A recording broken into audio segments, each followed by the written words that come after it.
Started off by looking at my own experience as a woman in Australia coming from an Islamic culture and Islamic country, and how there's always an image of us that precedes us in the society, in the mind of the society.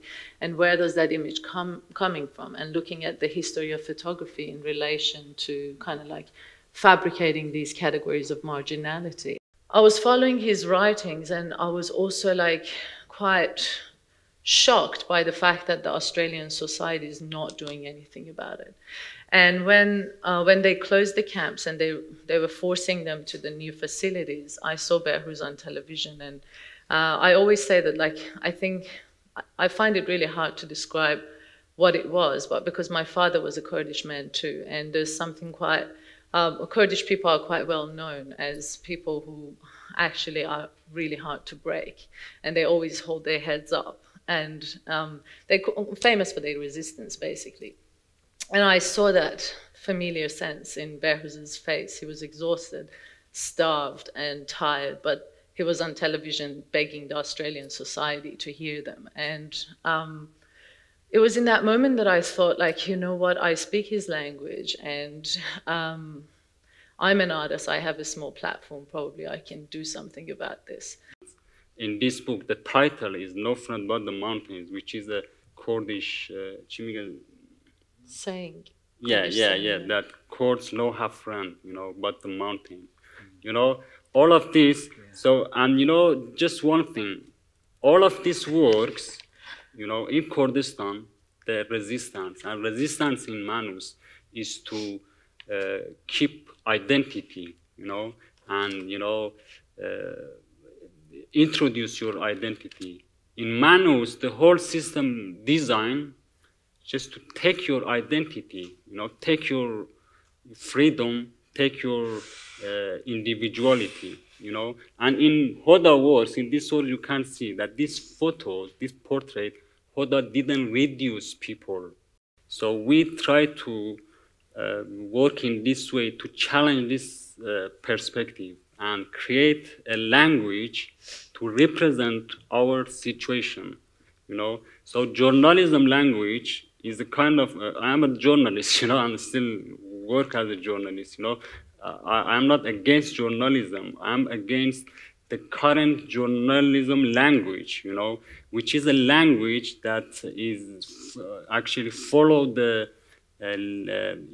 language of power structure, the language of government, because they created their language to keep us in, in that place and convince this policy to the public, through that. For example, they, they say to that place offshore processing center, which is ridiculous. Which kind of offshore processing? You are torturing people there, and many people died there and killed by your system, and you damage people, and you say offshore processing center. And unfortunately, the media use that word, But, that's why I try to, I rename it prison. Although prison is not the right word for this, Right, because you're not criminals. Yeah, right? Yeah, there are many different things. Legal. Yeah. In Hoda works, in this work, you can see that this photo, this portrait, Hoda didn't reduce people.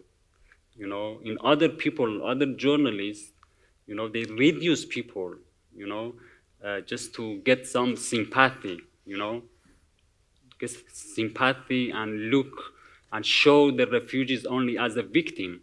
These people have identity, Of course, you can't see, you can't feel emotion towards these people because they are in a very bad, inhuman circumstances.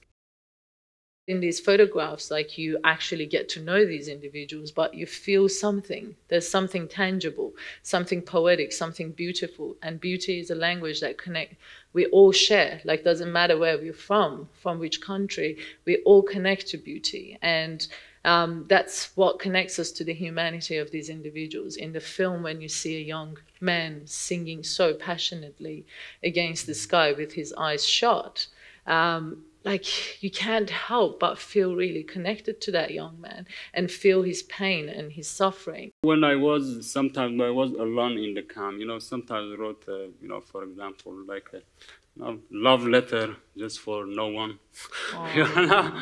Yeah, some poetry, this kind of thing, so I think perhaps... One of the things that I've been encouraging Behrouz to do is to gather all those love letters that he wrote for no one. The day that I arrived on Manus, like the first meeting him and I had, he was like, we were sitting in a balcony drinking tea for 10 hours straight and like just talking. And he started reading me those poems, and like it's mind-blowing. And they're all in Farsi, and I'm sure Omid can translate them. One of them was written for his pillow, which I made this portrait in response to that. And it's like the pillow as the mother, as the lover, as the friend, and it's just a desire to be held by someone.